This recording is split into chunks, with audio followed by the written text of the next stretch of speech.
4 de juliol, 2:15 del matí. Faig l'última mirada a la cel·la número 10 del mòdul B de la presó del Calameco de 8 metres quadrats, on he estat reclosa durant més de 100 dies. Agafo les bosses i deixo la porta oberta.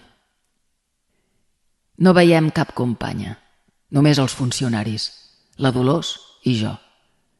Sé que algunes estan mirant pel minúscul forat de la porta que serveix perquè cada dia, a les 9 de la nit, facin el recompte, però no diuen res.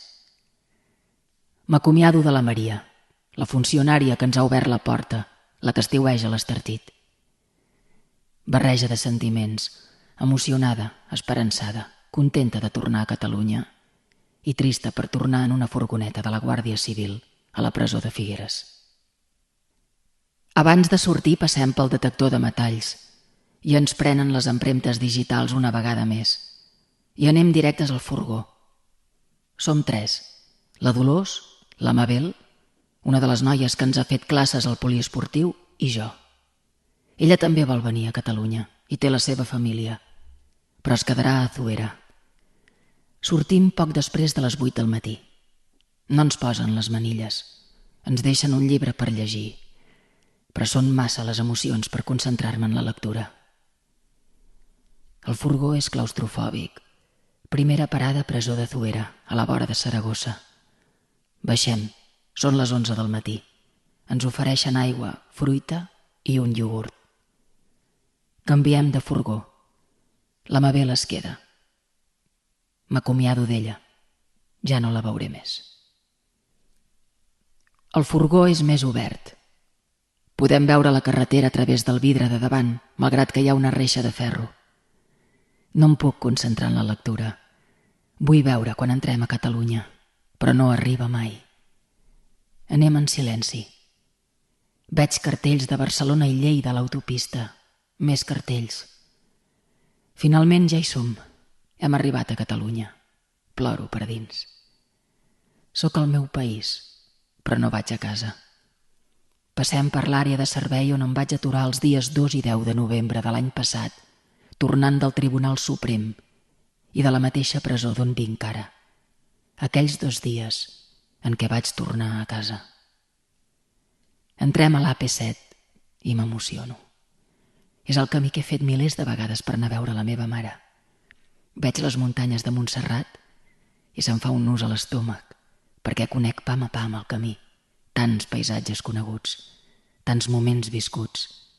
Tot em ve al cap i les emocions es van succeint desordenadament. Arribem a la B30. És el meu paisatge quotidià. Anunci de la C58 i ràpidament el cartell que anuncia Sabadell. Soc a 5 minuts de casa, de la meva família. Els meus fills i el meu net són a tocar, però els deixo enrere. Tanco els ulls i m'assec. Havia estat dreta molta estona, emetent els colors i les olors. Deixo enrere el meu Vallès. Respiro fons mentre els records s'amunteguen i miro d'ordenar-los. No sé quanta estona passa. La Dolors diu que aviat arribarem, que som al Baix Empordà, i noto que ella està nerviosa. M'explica el camí que fa quan va a casa, a Torroella de Montgrí, des de Barcelona, i no vol anar per l'autopista. Agafarem la propera sortida, em diu. I comença a assenyalar indrets que coneix. Em torno a aixecar. Ella també està dreta. Només sortir de l'autopista comencem a veure llaços grocs. Milers de llaços grocs a la tanca de la vora de la carretera que ens acompanyen l'últim tram del camí. Llaços grocs i la paraula llibertat escrita a la carretera. Som al nostre país. La Dolors és a la seva comarca, a tocar de casa seva, de la seva família, de la seva mare. Arribem a la rotonda abans de girar cap a la presó de Puig de les Basses. Està plena de gent cridant llibertat. Ens abracem. Tinc un nus a la gola. Continuem sentint el vostre escalf i estima en aquells llaços pintats a terra i penjats per tot arreu. Arribem a la porta de la presó.